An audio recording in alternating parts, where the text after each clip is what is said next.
तो हाय ट्रेडर्स, कैसे हैं आप लोग। कल मैं वीडियो नहीं बना पाया था, इसलिए आज वीडियो बना रहा हूँ। एक बार हम कल के बारे में देख लेते हैं कि कल मार्केट ने क्या बिहेव किया था। वैसे अभी ज़्यादा समय हुआ नहीं है मार्केट को स्टार्ट हुए आज के लिए। तो एक बार हम कल के बारे में पता कर लेते हैं कि कल मार्केट ने कैसे वर्क किया था। और आज का भी हम साथ में प्रिडिक्शन कर लेते हैं कि मार्केट आज क्या करने वाला है। ठीक है। तो फर्स्ट ऑफ ऑल निफ्टी की बात करें। अगर मैं निफ्टी का चार्ट खोलूँ आपके आगे, निफ्टी का भी करंट प्राइस चल रहा है नियरली 26,000 के आसपास। सो जैसे कि हमने बात करी थी कि निफ्टी ऑल टाइम हाई के अपने पास में चल रहा है। तो एक बार के लिए मैं इसको एज ए रेजिस्टेंस की यहाँ पर एक लाइन बना देता हूँ सबसे पहले। ये तो ये रहा हमारा ऑल टाइम हाई। ठीक है। अब देखते हैं कि यहाँ से निफ्टी क्या कर रहा है। ओके। तो सबसे पहले हम जाएंगे 1 आवर टाइम फ्रेम पे। ओके। और 1 आवर टाइम फ्रेम के बाद 15 मिनट में जाते ताकि मैं और क्लियर व्यू मिल सके। सो निफ्टी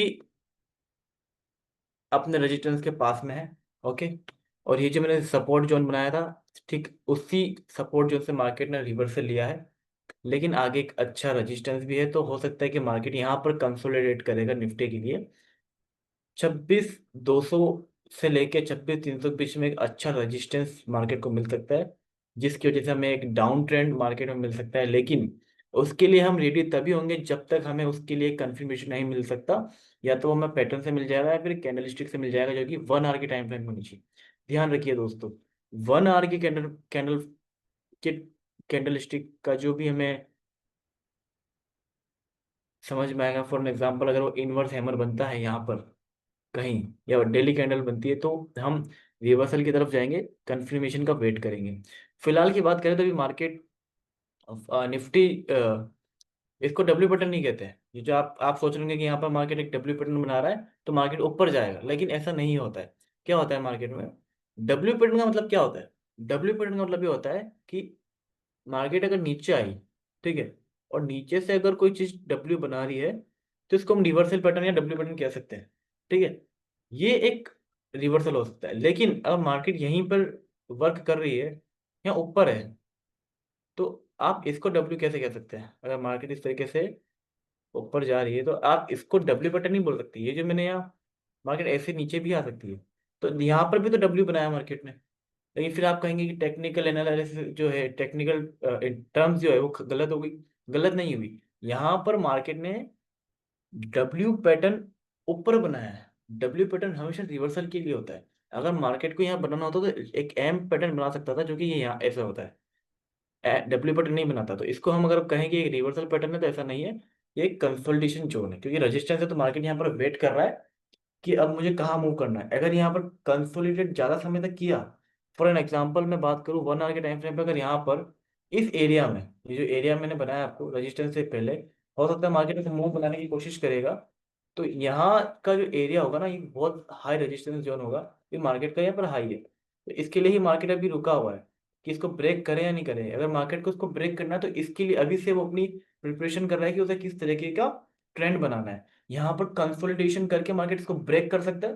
कंसोलिडेशन ज्यादा हुआ तो ही ब्रेक करेगा। अगर कंसोलिडेशन ज्यादा नहीं हुआ, वो हमें यहाँ पर जब मार्केट थोड़ा सा ऊपर जाएगा तो समझ आ जाएगा कि यहाँ से रिवर्सल है या नहीं है। अगर यहाँ से रिवर्सल होगा तो यहाँ पर ज्यादा देर तक मार्केट रुकेगा नहीं।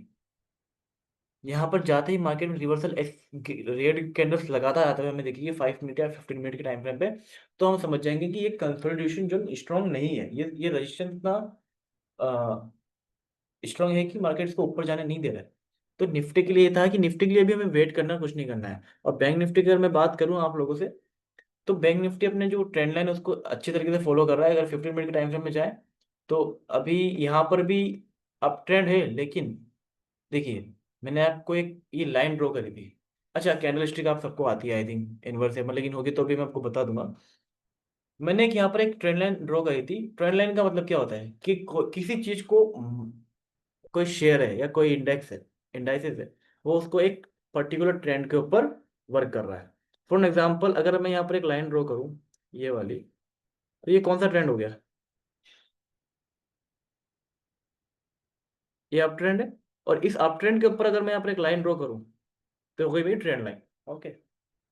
अगर आपने यहाँ पर देखा कि एक बार टच हुआ, दूसरी बार टच हुआ, तीसरी बार टच हुआ, और 4 टाइम अगर यहाँ टच होता है, और अगर फिर से मार्केट यहाँ यहाँ पर अगर फॉर सपोज 2 या 3 बार टच होने के बाद अगर यहाँ पर आया, तो आपके कंफर्मेशन के चांसेस बढ़ जाएंगे, क्योंकि आपने पिछली बार देखा था प्राइस एक्शन में कि जब भी मार्केट इस लाइन के आसपास आया है तो मार्केट यहाँ से रिवर्स हुआ है। इसी वजह से अगर हम अब रियल चार्ट के अंदर देखें, एक बार यहाँ टच हुआ, सेकेंड बार यहाँ टच हुआ, और तीसरी बार यहाँ टच हुआ।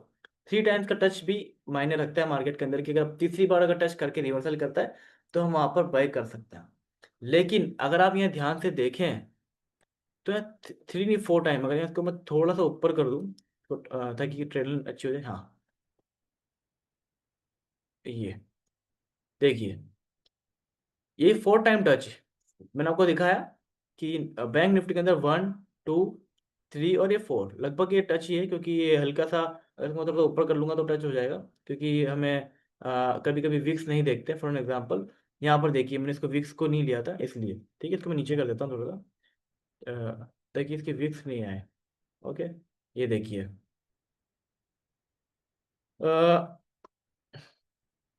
यहाँ पर जब मार्केट ने सेकेंड टाइम टच किया, इस वाली ट्रेंड लाइन की बात कर रहा हूँ मैं, इसको मैं इसको एक्चुअली यहाँ पर है, क्योंकि हम अगर सिर्फ इस कैंडलस्टिक की उसको विक्स को देखें तो वो यहाँ पर होगा, ठीक है। सो अब मैं आपको बताता हूँ, ये एक अच्छी ट्रेंड लाइन है। देखिए, 4 टाइम यहाँ टच किया, अब आप यहाँ पर देखिए कि कैंडल बन रही है। 15 मिनट के टाइम फ्रेम की बात कर रहा हूँ ना, तो ये 1 मिनट है ना 5 मिनट है। 15 मिनट पे हमें क्या दिखता है कि जो ट्रेंड लाइन, पहली चीज उससे हमें कन्फर्मेशन कन्फर्मेशन मिल चुका है कि यहाँ से रिवर्सल के चांसेस है। हम अब समझते हैं कि 30% प्रोबेबिलिटी है। एक बार के लिए देखो, ट्रेडिंग प्रोबेबिलिटी का गेम होता है। आपने 30% एज्यूम कर लिया है कि हाँ, according to the technical and the trend line, यहाँ पर अगर टच होता है तो रिवर्सल होता है, पहली चीज। दूसरी चीज, आप यहाँ ध्यान से देखें, जो ये जो कैंडल है यहाँ पर बनी है, इसको कहते हैं रिवर्सल कैंडल, क्योंकि यहाँ पर बायर्स आते हैं और इसको ऊपर की तरफ पुश करते हैं, तो इसको हम कहते हैं रिवर्सल कैंडल, जो कि सपोर्ट पर बनती है। अगर इसको मैं 5 मिनट के टाइम फ्रेम में दिखाऊं तो हमें यहाँ पे एक रिवर्सल कुछ डब्ल्यू पैटर्न दिखाई देगा, जैसे कि ये देखिए, एक काइंड ऑफ डब्ल्यू पैटर्न है, ये देखिए, दिख रहा है आपको। लेकिन 1 मिनट के टाइम फ्रेम में इतना इजीली हमें समझ नहीं आएगा, तो हम ये कई बार कंफ्यूज हो जाते हैं, ठीक है। तो हम अगर 15 मिनट के टाइम फ्रेम में देखें तो आप देखिए कि कितनी स्ट्रॉन्ग रिवर्सल कैंडल यहाँ पर बनाई गई है बैंक निफ्टी द्वारा। सो अगर हमें यहाँ पर कंफर्मेशन मिल गया और यहाँ पर इसका इस लाइन का इसको ब्रेक किया ऊपर की तरफ, इसको इस लाइन को बैंक निफ्टी ने ऊपर की तरफ ब्रेक कर दिया है, तो हम इजीली एंट्री कर सकते थे। और देखिए कितना ब्यूटीफुल तरीके से, इसने कितने अच्छे तरीके से इसी सपोर्ट का, इसी रजिस्टेंस को सपोर्ट बनाकर ऊपर गया है। तो बैंक निफ्टी और ऊपर जा सकता है अगर इस तरीके से, क्योंकि अप ट्रेंड में वर्क कर रहा है। हाँ, अगर फिर से इस ट्रेंड लाइन पे आता है तो आप फिर से इसको बाय कर सकते हैं, काफी ज्यादा चांसेस है। लेकिन जो फॉर्मेशन हमने देखा इससे पहले वाला, इसमें हमें ये समझ आता है कि बैंक निफ्टी ने काफी अच्छे से यहाँ पर किया, और यहाँ पर जो रिस्क टू रिवॉर्ड रेशियो बनता काफी अच्छा बनता। जैसे कि अगर मैं यहाँ पर इस एक बार के लिए अगर यहाँ पर एक ट्रेड लेता और इसका जो टारगेट 1:1 1:1 रखता, मुझे इजीली मिल जाता। उसके बाद फिर जब रीटेस्ट करने आया, मैं फिर से यहीं पे बाई करता, और यहाँ पर मेरा जो टारगेट होता ज़्यादा होता और स्टॉप लॉस कम हो जाता, क्योंकि मैं यहाँ पे 1:2 लेता। मेरा स्टॉप लॉस अगर फिर भी यहाँ होता, टारगेट थोड़ा नीचे कर देता हूँ, हाँ, अभी मुझे 1:2 मिल रहा है, इजीली इजीली मिल पा रहा है। तो मैंने क्या किया, रिटेस्ट का वेट नहीं किया, बिना रिटेस्ट के वेट करे मैंने उसी एक ट्रेड के अंदर रिटेस्ट के साथ भी प्रॉफिट कर लिया, और बिना रिटेस्ट से पहले उसका जो ब्रेकआउट हुआ था 5 मिनट कैंडल के अंदर, उसके अंदर भी प्रॉफिट कर लिया। अगर आप इस तरीके से चार्ट को देखते हो और आपका एनालिसिस को, आपकी जो टेक्निकल चीजें हैं उनको आप ध्यान रखते हो, तो आप रिटेस्ट का वेट करे बिना भी कंफर्मेशन लेकर ट्रेड कर सकते हैं, जिसमें आपको एक ट्रेड से 2 या 3 बार आप फायदा निकाल सकते हैं इजीली। यहाँ पर एक रजिस्टेंस है ऊपर, अब आप सोच रहे हैं चार्ट्स को देखकर बता रहा हूँ, ऐसा नहीं है। आप यहाँ पर क्लियरली देख सकते हैं कि जोन है, तो यहाँ पर मार्केट इजीली ब्रेक नहीं कर पाता है, तो यहाँ पर आप सेल साइड पोजीशन भी ले सकते हैं। लेकिन कई बार वॉलेटाइल मार्केट में ये ट्रेड लेना रिस्की हो जाता है, कई बार मार्केट सीधा सीधा अप भी चला जाता है, तो इसको इसलिए इनको लेना फेवर में नहीं होता है।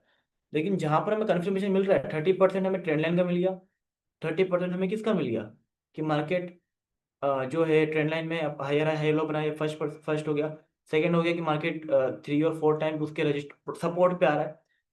3 हमको मिल गया कि वहाँ जो कैंडल स्टिक बनी है वो भी 15 मिनट के टाइम फ्रेम पे, और उसके अलावा उसने जो रिटेस्ट दिया है वो हमें मिल गया, तो काफी ज्यादा लाइक 90% ज्यादा हमें कंफर्मेशन मिल चुका है कि मार्केट यहाँ से या बैंक निफ्टी यहाँ से ऊपर की तरफ जा सकता है।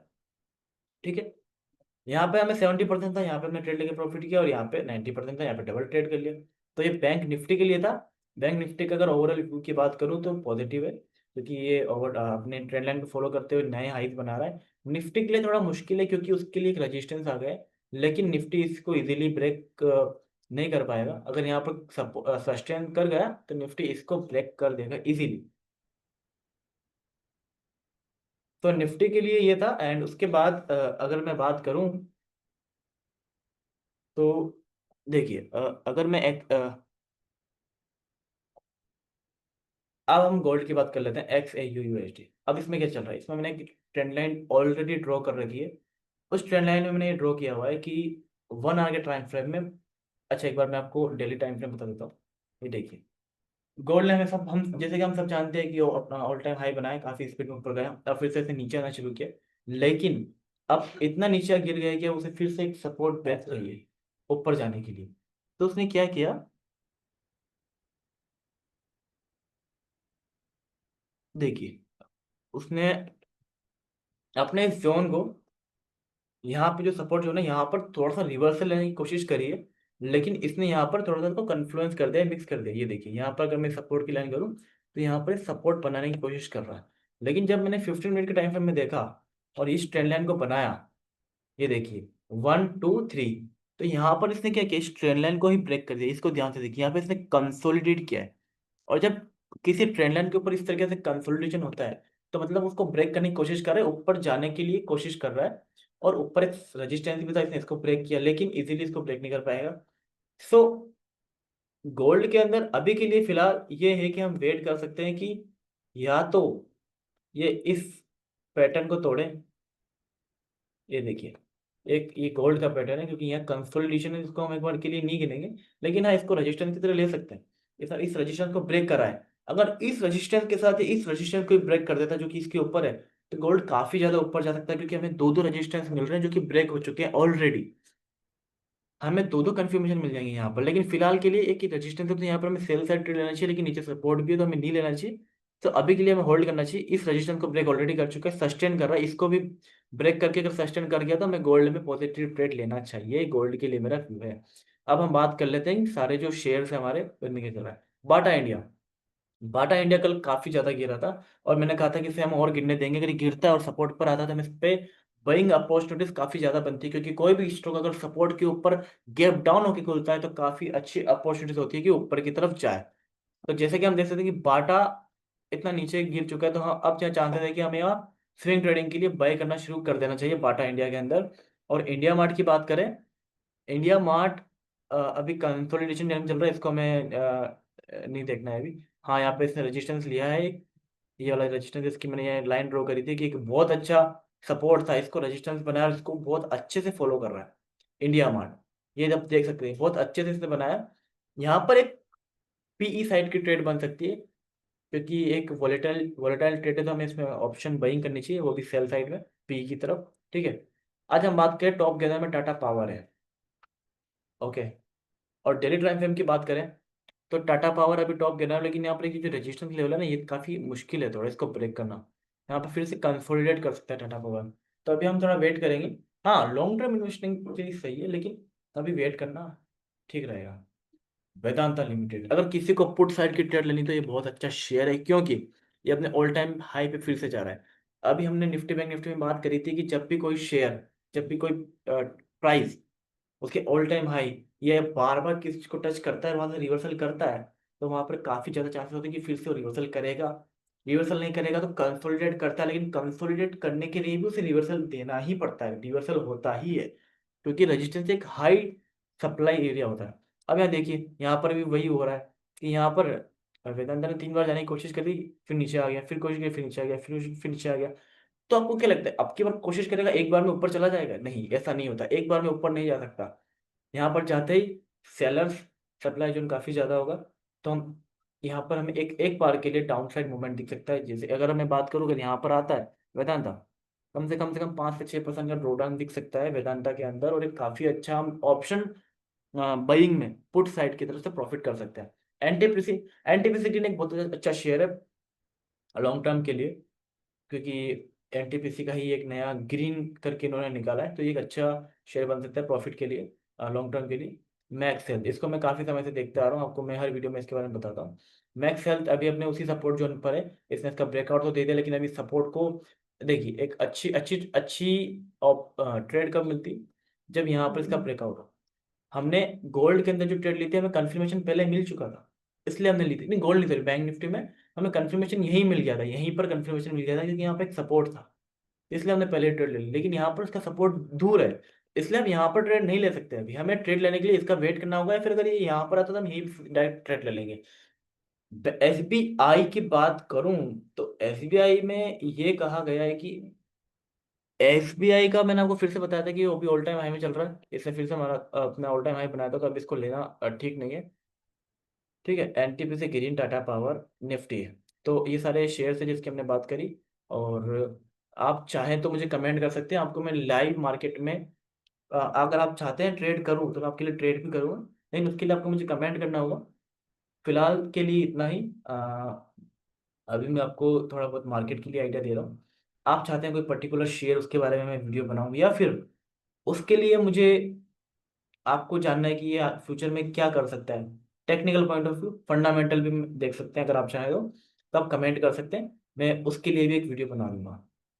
ठीक है, सो आज के लिए इतना ही, थैंक यू।